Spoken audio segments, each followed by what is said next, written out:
It's the most famous UFO event in history. The supposed crash of an alien spacecraft near Roswell, New Mexico in 1947.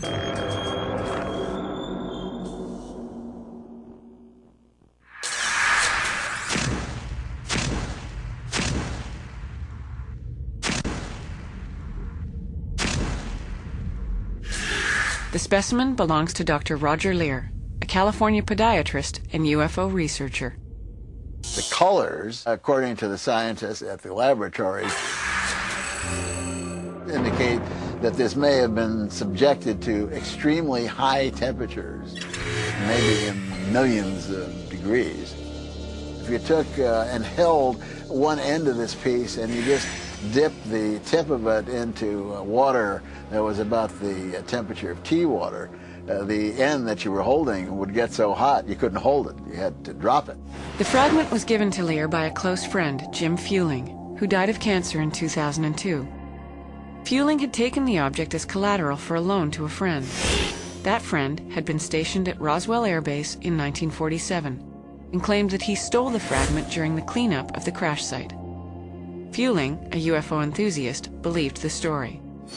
This was a passion for him, the paranormal. I was interested, but not to the point of where he was. I mean, he would take something down a road and follow it like a bloodhound. In 1997, Jim asked his brother Bob, a commercial chemist, to analyze the object. The most interesting characteristic was the absence of any metallic element. I found no lines. Apparently it was very pure material. It certainly wasn't simply common material that you would buy in Sears or Radio Shack. It was unusual. I told him it was very unusual material. But of course that doesn't establish that it's extraterrestrial. Nor that it came from the Roswell crash. Ever since the incident, there have been reports about pieces of evidence. Jesse Marcel Sr., an intelligence officer assigned to investigate the scene, talked to reporters for the first time in 1979 about what he found at Roswell. There were just fragments strewn all over the area, an area about 3/4 of a mile long and several hundred feet wide. So we proceeded to pick up the parts. He says, I tried to bend this stuff. He says, it will not bend. One thing I was certain of, being familiar with all air activities, that it was not a weather balloon, nor an aircraft, nor a missile. It was something else, which we didn't know what it was. Marcel's son, Jesse Jr., was 11 years old when his father showed him pieces of the Roswell wreckage. He expressed some debris on the kitchen floor. And he says, you know, this is something, I think he said flying saucer. I think this is part of a flying saucer or words to that effect. And I myself was not quite sure what the word flying saucer meant, but I sure found out later. So we kind of plowed through the debris and just mounds of foil-like debris, some black plastic. I thought Bakelite debris at the time, fractured like a phonograph record. Following orders, Jesse Sr. took the debris to a facility in Fort Worth, Texas. When he returned, his mood had changed dramatically. He told us not to talk about this when he came back from Fort Worth. He said, you know, this is a non-event, didn't happen, forget about it, so act like it never happened.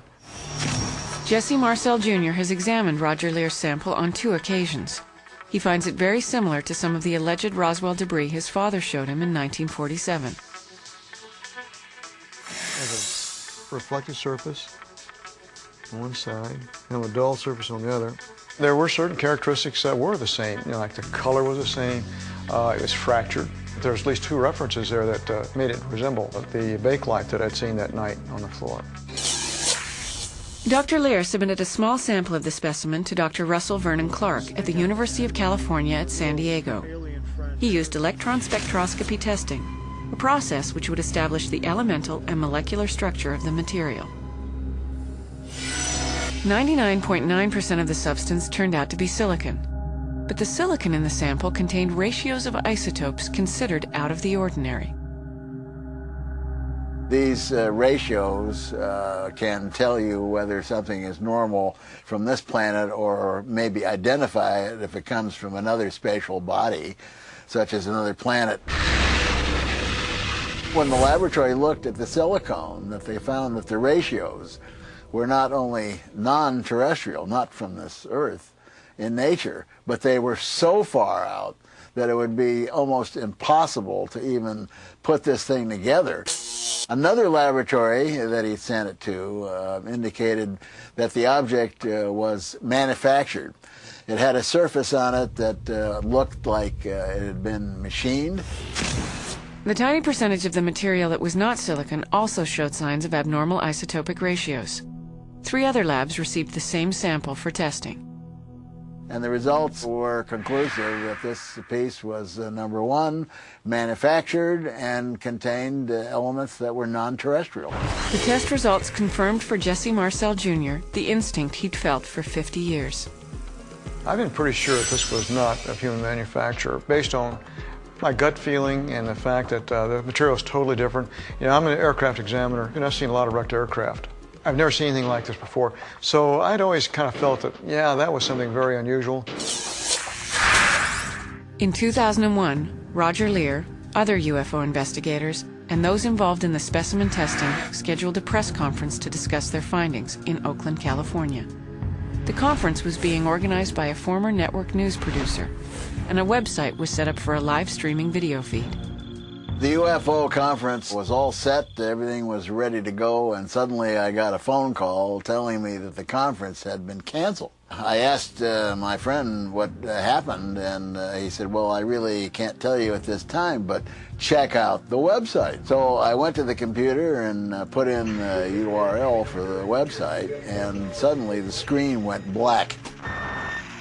UFO investigator Jason Martell had designed and set up the conference website. I'm freaking out because it's all gone. I'm trying to access the FTP server. I'm trying to look at the logs and see where the data is, and it's literally not there because our box, our server, was physically unplugged and moved. They said it was scheduled for service for a RAM upgrade. No reason for anyone to touch it, yet it was moved.